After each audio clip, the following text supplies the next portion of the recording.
Umum Daerah Dr. Zainul Abidin yang pada hari ini mendapatkan SKBA dengan inovasi terbaik peringkat 2. Boleh tepuk tangannya?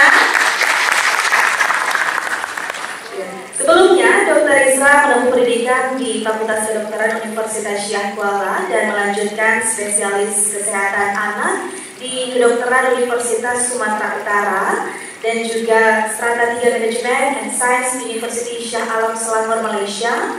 Lalu juga Fellow Neonatologi Fakultas Kedokteran Universitas Indonesia dan Fakultas Kedokteran Universitas Erlangga. Dan sebelum menjadi Direktur RSUD ZA, Dr. Isra juga pernah bertugas di Rumah Sakit Kesdam dan juga di bagian Aceh Barat ya, dokter ya, sebagai kepala puskesmas, lalu pindah ke Rumah Sakit Zainul Abidin dan saat ini sebagai direktur.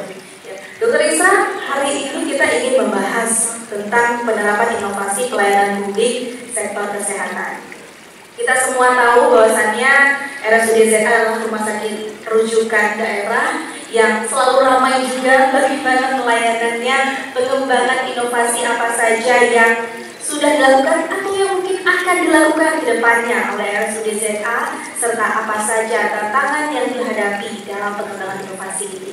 Saya memberikan waktu kepada Dr. Isra, silahkan untuk materi pada hari ini.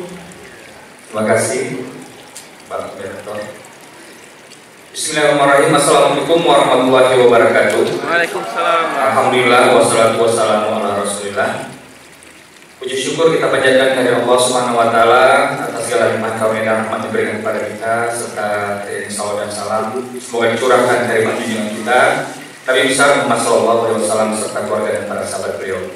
Yang saya hormati Pak narasumber, dan tadi sudah diperkenalkan oleh Pak Marwan, sebenarnya beliau nih yang inisiator di Rumah Sakit Zainul Abidin. Sebenarnya kami ini dua-dua nih Mbak, dari Rumah Sakit Zainul Abidin. Pada saat itu beliau wanita SDM, saya kabin diklat. Dan kemudian tak bagaimana karir beliau meningkat menjadi kepala dinas. Saya juga alhamdulillah terikut ya Pak ya, menjadi wakil SDM. Dan alhamdulillah pada tahun 2021 kemarin saya diberikan amanah untuk menjadi direktur.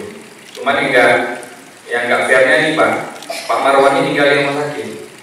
Sementara saya nggak bisa Pak jadi keluar mana-mana karena tugas saya memang di rumah sakit. Tak bisa ke instansi lain ya Pak ya, Pak Marwan ya. Jadi Pak Marwan ini meninggalkan saya. Jadi Pak Marwan ini juga sebagai sumber inspirator bagi saya. Bapak dan Ibu sekalian, saya hormati Bapak dari Pak Kaban, Kepala Bapeda atas inovasinya. Hari ini adalah inovasi dari Bapeda. Terus Bapak dari. Jadi pada siang hari ini saya akan membagikan pengalaman Bapak dan Ibu semuanya, bagaimana kami mengembangkan inovasi di Rumah Sakit Zainul Abidin. Bagaimana kami memancing atau membangkitkan semangat seluruh sivitas hospitalia di rumah sakit. Nah ini sivitas hospitalia ini juga satu kata-kata inovasi.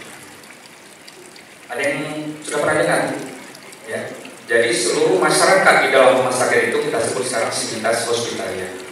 Bagaimana cara kami membangkitkan inovasi dari mereka, membangun ide-ide atau gagasan-gagasan, kemudian menjaring semua gagasan-gagasan tersebut, dan kemudian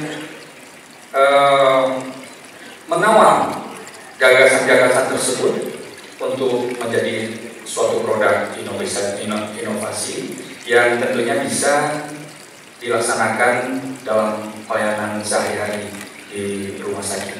Jadi mohon maaf, ini juga transformasi digital. Pak Marwan dengan laptopnya, saya dengan handphone. Alhamdulillah mata saya masih bisa membacanya dan saya membelakangi layar. Sebagaimana kita ketahui Bapak dan Ibu semuanya, rumah sakit itu adalah suatu institusi atau lembaga pelayanan publik atau public services yang bersentuhan langsung dengan masyarakat, face to face dengan masyarakat. Tentunya suatu institusi yang padat karya. Artinya kami melayani setiap hari tanpa hitungan waktu, hitungan menit, hitungan detik, tidak boleh jeda. Artinya padat karya, tidak boleh lengah sedikit pun, karena yang kita layani adalah manusia. Kita akan memberikan kesembuhan melalui kita, tentunya menyembuhkan Allah Subhanahu wa Ta'ala, mengurangi penderitaan pasien-pasien kami. Jadi rumah sakit itu harus padat karya. Dan kemudian tentu saja padat modal. Artinya padat modal adalah untuk membangun rumah sakit itu perlu investasi besar. Investasi besar, kalau modalnya cekak nggak bisa. Harus investasi besar. Alkesnya juga mahal-mahal sekali harganya. Ya, bangunan fisik, tempat tidur dan lain sebagainya. Jadi membutuhkan modal yang besar. Jadi padat karya, padat modal, dan padat SDM, padat human resources. Dan saat ini Rumah Sakit Zainal Abidin, mungkin Pak Marwan masih ingat, jumlah seluruh staf Rumah Sakit Zainal Abidin tahun 2.846 orang. 2.846 orang di satu tempat. Tapi kalau di LHK mungkin sebagian di kantor, 2/3-nya di lapangan. Tetapi kalau Rumah Sakit Zainal Abidin 2.846 orang itu berkumpul di rumah sakit. Artinya suatu kapal yang besar dan dibutuhkan manajemen yang kuat di situ, agar bisa seluruh pelayanan itu terintegrasi dengan baik, menjalin komunikasi dengan baik dengan sesama, dengan atasan, bawahan, bukan baju dengan rok ya, Bapak semuanya. Nah, kemudian selain pada human resources, pada masalah sudah pasti. Artinya dengan banyaknya pelayanan, ya, selalu bersentuhan dengan masyarakat, face to face dengan masyarakat, pergeseran-pergeseran sudah pasti ada terjadi setiap harinya, setiap jamnya, setiap menitnya, dan setiap detiknya. Jadi juga pasti padat dengan masalah. Apalagi ekspektasi, baik itu oleh pasien, baik itu pemangku kepentingan, ya, ada harapan-harapan yang tinggi untuk pelayanan di Rumah Sakit Zainal Abidin. Tetapi harapan itu tidak bisa direalisasikan. Artinya harapan tidak sesuai dengan kenyataan. Timbullah permasalahan-permasalahan baru lagi. Jadi akumulasi dari seluruh permasalahan ini akan menimbulkan ide atau gagasan-gagasan di dalam pemikiran kita sebagai manusia. Akan timbul mindset kita untuk mencari jalan keluar dari permasalahan tersebut. Kemudian kita akan mengintegrasikannya, kita akan berkolaborasi sehingga lahir satu produk, yaitu produk inovasi. Jadi inovasi itu bukan timbul dengan sendirinya, Bapak dan Ibu semuanya. Inovasi itu berkaitan erat sekali dengan masalah. Artinya semakin banyak masalah, semakin banyak inovasi yang akan kita hasilkan. Itu kuncinya, Bapak dan Ibu semuanya. Semakin sedikit masalah, semakin sedikit inovasi yang kita keluarkan. Artinya kita tidak boleh lari dari masalah. Jadi kalau ada masalah di setiap hari di rumah kita, atau di rumah sakit, atau di mana-mana, jangan pernah lari, karena itu adalah sumber inovasi. Dan inovasi itu ada di diri kita masing-masing, karena kita adalah sang inovator sebenarnya. Jadi apabila ada masalah, akan timbul gagasan atau ide-ide kreatif, dan kemudian akan melahirkan suatu inovasi. Inovasi tidak terhalang waktu dan tempat, Bapak dan Ibu semuanya. Contoh sekarang, saya kasih satu teka-teki ya, boleh apa ya? Ada 8 ekor itik dikali 2 berapa jumlahnya, Bapak Ibu semuanya? Ada 8 ekor itik dikali 2, ada berapa jumlah total itik? Yang sebelah sana, Bang? Kelompok A 16. Sebelah sini 10 ya. Nah, jadi saya ulang lagi nih, ada 8 ekor itik dikali 2, berapa jumlah totalnya, Bapak Ibu semuanya? Tetap 8. Cuma Pak Jun, wah ini yang inovator IT kita, Pak, yang selalu berhubungan dengan Kominsa. Jadi kalau nggak ada Kominsa, kami nggak ada apa-apanya. Jadi alhamdulillah begitu Pak Marwan di sana, lancarlah kami, sehingga dapat 8 inovator pada hari ini mendapat penghargaan. Dapat nomor 2 lagi. Ya silakan Pak Jun, berapa? Ada 8 ekor itik, ada 8 ekor itik dikali 2, berapa jumlah total? 6. 6. Di sini 10. Di sini 7. Di belakang 8. Waduh. 8 Pak.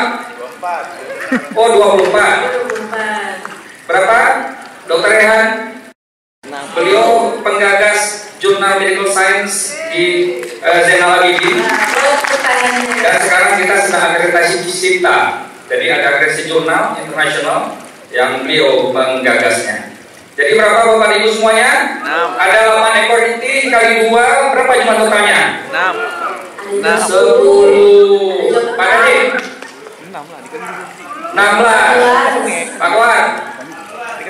Karena udah biasa kali-kali masalah mangga, masalah garam ini apa? Terus sebenarnya apa? Sebenarnya apa? Kenapa bisa nambah? Nah, tadi ada yang jawab 8, cuma tak bisa bertanggung jawab. Ragu-ragu.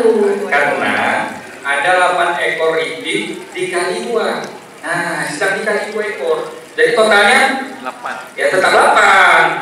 Karena 2 ekor sedang dikali Di sungai. ya di sungai maksudnya. Ya. Jadi inovasi itu sederhana Bapak Ibu semuanya. Inilah salah satu inovasi. Artinya saya melihat tadi ini udah jam 12. Ini udah ada yang muak di sana juga ada yang mau kerja. Jadi nggak konsen lagi Pak. Masalah Pak. Dan Ibu semuanya problem. That's a problem. We have to solving problem. Kita harus cari jalan keluarnya. Timbul gagasan apa ya?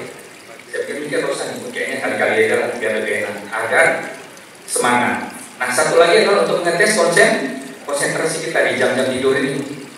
Oh nggak boleh tidur ya, sedang dinas ya. Nah, jadi tetap 8 ekor itik, 8 ekor itik sedang dikali 2. Nah akhirnya 8 ya. Kalau mau 10 boleh juga benar. Jadi itulah dia inovasi. Kapan saja bisa dilakukan. Sederhana sekali. Nah, jadi ada masalah, kemudian ada ide gagasan atau ide kreatif, kemudian diwujudkan dalam bentuk inovasi. Implementasinya itu adalah inovasi. Kalau di Rumah Sakit Zainal Abidin ini ada beberapa langkah yang kita lakukan. Karena tadi mindset kita adalah setiap kita adalah inovator, maka ada 2.846 orang di Rumah Sakit Zainal Abidin adalah inovator. Jadi setiap orang di Rumah Sakit Zainal Abidin harus mengeluarkan inovasinya, dan itu sudah saya buat edarannya. Kejar, karena memang harus berinovasi. Nah, kemudian dari inovasi-inovasi atau inovator-inovator tersebut kita kumpulkan dari unit. Kita ada beberapa unit di sini. Ya totalnya 128 unit kalau nggak salah, 30 instalasi, 21 KSM, semua jumlahnya 12 komite, ada 128 inovasi. Jadi setiap unit harus mempunyai inovasi. Itulah langkah. Kemudian kita lakukan proses. Begitu ada ide gagasan, kita lakukan penjaringan ide. Kemudian kita kawal. Ya dengan cara lakukan trial, uji coba. Ya, dan kemudian kita lakukan implementasi, dan kemudian kepada mereka yang mempunyai inovasi yang terbaik kita berikan reward atau penghargaan, dan itu dilakukan setiap tahunnya Pak. Alhamdulillah pada tahun ini rewardnya juga makin bertambah. Pada tahun ini setiap inovator atau penilaian pegawai inspiratif dari setiap unitnya ada 2 hadiah utamanya yang kita berikan, yaitu hadiah umrah untuk 2 orang. Jadi selain berinovasi, kita juga beramal. Karena Rumah Sakit Zainal Abidin sudah tersertifikasi Rumah Sakit Syariah. Dan Rumah Sakit Syariah yang pertama di Indonesia, Rumah Sakit pemerintah yang pertama di Indonesia yang tersertifikasi Syariah adalah Rumah Sakit Zainal Abidin oleh SNMP. Kemudian dari hasil semua itu akan lahirlah produk-produk inovasi yang tentunya smart, efisien, transformatif, dan yang paling penting, inovasi itu adalah harus replikatif. Ya, replikatif artinya bisa dilaksanakan, bisa dibubu, dan bisa ditiru oleh siapapun. Dan ini juga sudah disampaikan oleh Bapak Kadiskom Insan tadi. Ya, harus dia replikatif. Nah, kemudian selanjutnya, nah, setiap kegiatan kami, wajah Rumah Sakit Zainal Abidin ada di website kami. Dan ini juga terima kasih bantuan dari Pak Kepala Dinas Pak Marwan, sangat luar biasa. Tanpa beliau, saya katakan di awal tadi, tanpa beliau kami bukan apa-apanya. Dan ada menu-menunya di belakang ini. Salah satunya adalah menu inovasi. Dan menu inovasi inilah yang 8 hari ini kami dapatkan penghargaannya. Ada 8 inovator, ada 8 inovasi dari Rumah Sakit Zainal Abidin, yaitu new dari BDR. Selanjutnya tinggal kita klik saja. Nah, ini ada 4. Yang pertama, registrasi online, saya rasa sudah biasa. Kerjasama kita dengan BPJS, ya, terintegrasi dengan BPJS sehingga pasien-pasien tidak perlu langsung datang ke rumah sakit capek-capek, hanya di malam hari tekan pendaftaran dan kemudian tinggal ambil saja pagi, tinggal datang ke poliklinik langsung dilayani oleh dokter spesialis. Kemudian ada pelayanan manajemen nyeri untuk persalinan dengan melakukan metode akupunktur. Ya, ada dokternya nih Bapak dan Ibu semuanya. Dokter Putri, silakan Dokter Putri. Ya, jadi ini adalah suatu kebaruan, tapi sebenarnya ini yang paling luar biasa dan akan kita kembangkan terus di Rumah Sakit Zainal Abidin. Hanya 1 orang di Aceh, yaitu Dokter Putri. Dan sekarang sudah begitu banyak manfaat yang diberikan kepada masyarakat. Kalau dulu harus dibius, harus disuntik, memasukkan bahan kimia ke dalam badan kita. Kalau sekarang nggak payah-payah pakai bahan kimia, Bu. Cukup cucuk jarum aja, Bang. 30-40 biji ya, Bu ya. Nah, ya dokter ya. Jadi, dan itu memang efektif sekali. Ya, tidak hanya untuk nyeri, tetapi juga untuk yang lainnya. Untuk ginjal, jantung, apalagi nyeri, apalagi ya. Untuk stroke ya, pokoknya semua penyakit bisa dengan akupunktur, asal berani aja.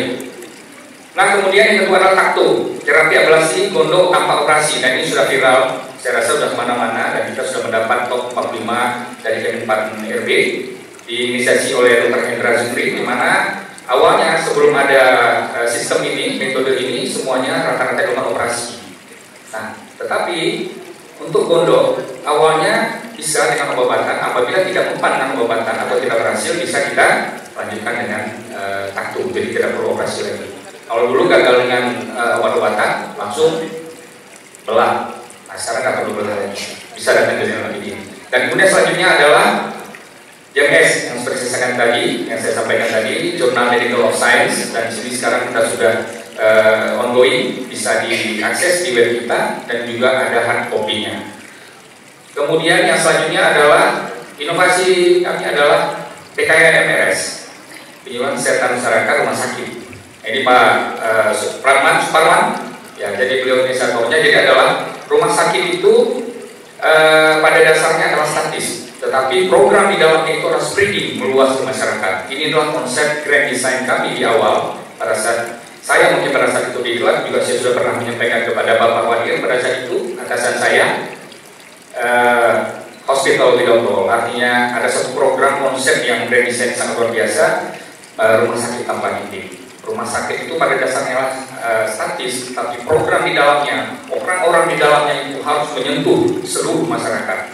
Tidak hanya di sekitar rumah sakit, malahan sampai ke seluruh dunia, insya Allah. Dan itu sudah kita sebarkan melalui juga inisiasi Pak Marwan.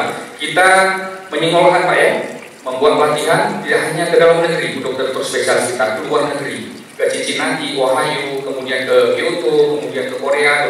Dokter Hendra tadi yang takto ini ke Korea. Kemudian ada yang ke Busan dan lain sebagainya, sangat luar biasa. Jadi program kita menyentuh untuk seluruh masyarakat di Aceh dan bahkan di seluruh dunia. Kemudian adanya persalinan syariah juga demikian dimulai dengan ya Bu Slasri, silakan Bu. Ini adalah inisiator untuk persalinan model syariah. Hanya satu-satunya yang ada di Indonesia dan di seluruh dunia menurut saya. Sampai saya pernah ditanya, di Arab Saudi yang menerapkan syariah apa? Nah, mungkin nggak ada, memang nggak ada sih bilang. Kenapa? Karena tidak ada bahasa persalinan syariah, persalinan model syariah, yang ada bahasa Arab. Ya, jadi itu joknya. Jadi ini adalah suatu produk menjaga privasi ibu-ibu yang melahirkan sehingga memberikan rasa nyaman, aman, dan kemudian persalinan berstatus gender, ya sesuai dengan gendernya. dan kemudian kita sedang terapkan juga pada saat itu untuk pelayanan di kamar operasi ya sesuai gender, dan kemudian menjaga privasi dengan cara memberikan pakaian yang menutupi aurat. Dan kemudian adalah nih ya, layanan anti nyeri manajemen pain oleh Profesor Desi, kita sudah pulang. Ada kasus-kasus operasi yang harus dioperasi, kemudian harus menggunakan anestesi lokal ataupun yang general, cukup dengan intervensi pain, tidak perlu dilakukan operasi ya, dan sebagainya. Dan kemudian satu lagi, SIKARZA, Sistem Informasi Karyawan Pasca Jalan Bidin. Ini satu unit layanan elektronik yang berbasis data seluruh data di rumah sakit, pegawai rumah sakit itu ada di dalam SIKARZA. Ini Pak Junaidi, inisiatornya ya SIKARZA. Dan kemudian keunggulan daripada SIKARZA ini adalah kita ada EWS Pak, Early Warning System. Jadi begitu 6 bulan mau habis makan, ya, mau harus mengurus makan, itu sudah ada Early Warning System day by day. Terus akan berulang terus angkanya. Mulai di bulan Juni, itu berkurang terus sampai dengan hari H dia harus mengurus makannya. Nah itu juga dengan SIP bagi tenaga dokter dan juga perawat. Dan kemudian pada masa COVID yang seperti disampaikan oleh Pak Marwan tadi, juga demikian kita juga memohon bantuan dari Kominsa. Nah, ada cara lain seperti saya katakan tadi, tetap harus bergantung dengan Pak Marwan. Kalau nggak ada Pak Marwan, ada bapaknya kan?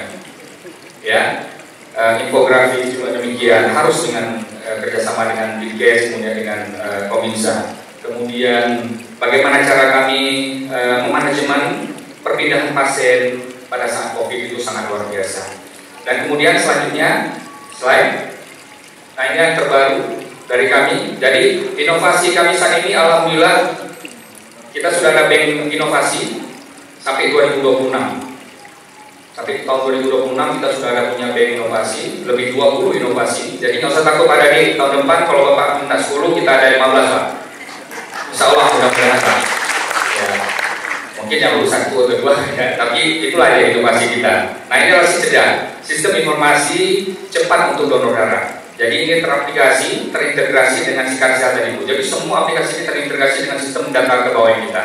Jadi sehingga pasien-pasien atau orang yang mau mendonorkan darah cukup membuat kalau di Android buka di aplikasi di Play Store, kemudian ada tanda jeda, tinggal donor, kemudian tinggal klik saja dan bisa mendaftar. Dan kemudian data kita ada semua di situ. Termasuk juga di bed kami. Di bed kami ada barcode, ini ada data kami semua ada di bed. Jadi sangat berharga sekali bed kami. Nah, insya Allah mudah-mudahan sistem ini juga bisa diaplikasikan atau diadop oleh yang lain. Nah selanjutnya beberapa langkah yang mungkin sharing pengalaman kami dapat diikuti oleh kawan-kawan yang lain. Ini adalah langkah-langkah kami untuk penjaringan inovasi. Ya, pertama bahwa setiap kita pegawai harus mempunyai inovasi minimal 1, kemudian diberikan SKT inovasi, mapping perlayanan, lengkapi daftar produk layanan inovasi, kemudian rekapitulasi, kemudian sosialisasi, dan kemudian direkomendasikan untuk ikut IGA atau KIPP. Kemudian selanjutnya kita mengawal pengajuan inovasi tersebut. Ada langkah-langkahnya, ada SK sampai dengan finalis checking hingga masuk ke IGA dan KIPP. Jadi saya rasa ini penting sekali bagi Bapak-Bapak dan Ibu semuanya. Ini sharing dari kami. Beginilah langkah-langkah kami untuk membangkitkan inovasi seluruh karyawan di Rumah Sakit Jalan ini. Sehingga pada hari ini, alhamdulillah ada 8 inovasi di tahun ini. Insya Allah tahun depan tidak mungkin kurang dari 8. Kemudian tantangan sudah pasti ada untuk melaksanakan inovasi ini. Tergantung dari komitmen kita, kemudian keberanian untuk berubah, kemudian adanya alokasi waktu, kemudian ada sense of belonging, ada rasa memiliki, ada rasa cinta kepada unit kita, ada rasa cinta kepada rumah sakit kita. Itulah yang menumbuhkan semangat untuk melakukan inovasi, untuk melakukan perubahan-perubahan setiap harinya. Dan kemudian kita akan menimbulkan budaya inovasi di seluruh ini. Dan yang terakhir adalah apabila sudah ada budaya, ekosistem untuk inovasi itu sudah akan terbentuk, dan insya Allah inovasi itu pasti akan berjalan. Nah, ini adalah langkah-langkahnya, saya rasa sama.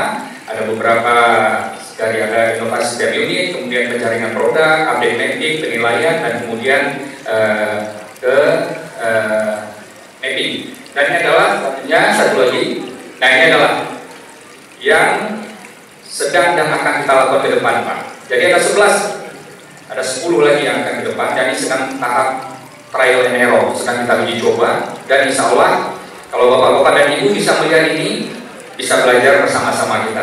Kami juga butuh saran kepada Ibu semuanya, bagaimana sistem administrasi, sistem keuangan kita semuanya akan berpindah ke arah digitalisasi untuk menuju ke arah green hospital atau hyper-OS. Nah, ini adalah salah satu inovasi yang ada 6 inovasi kita yang kita kirimkan ke Kemendagri pada Kemenpan RB, dan alhamdulillah kita dari 3.478 lolos seleksi, kemudian 1.917 ada 6 inovasi kita lulus, dan kemudian di top 99 kita masuk ke top 99, dan akhirnya Aktum mendapat penghargaan top 45 inovasi terpuji dari Kemenpan RB. Baik. Nah, jadi setiap pertemuan yang saya lakukan, baik dimanapun, ya, di dalam lingkungan manajerial maupun dengan seluruh sivitas hospitalia, saya sering mengingatkan kepada kita semuanya bahwasanya dengan bertambahnya usia kita, maka dengan sisa-sisa usia waktu yang masih diberikan Allah kepada kita harus tetap berbuat baik. Dan dengan kehadiran kita di dunia ini, kita masih bermanfaat bagi orang lain. Ini sesuai dengan hadis Rasulullah SAW yang diriwayatkan oleh Imam Ahmad. Jadi mungkin sedikit ada video kan sebelum kita tutup. Silahkan.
Semua ya, lihat jantungnya aja yang mengerikan, tapi sebenarnya enak ya dok ya, nggak sedih, nggak sakit sedikit lah.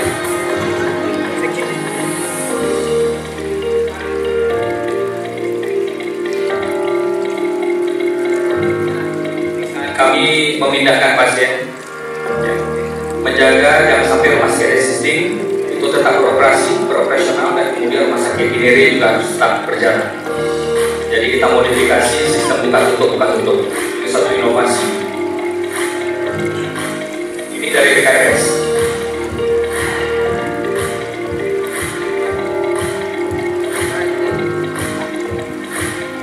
Jadi tidak hanya di rumah sakit, kita juga mempunyai TV Mbak, namanya EJTV, Raudatul Jannah TV, dan informasi-informasi konsultasi kesehatan ini akan disiarkan di YouTube, ya, Pak Farman ya, di YouTube dan di web kita ya, di Instagram itu. Nah ini si Karza. Jadi semua data ada, termasuk data yang ada di band nama saya.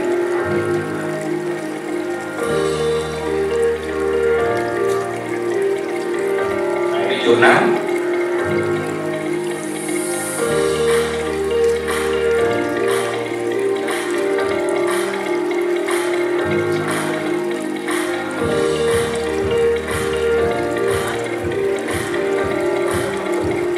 Terima kasih.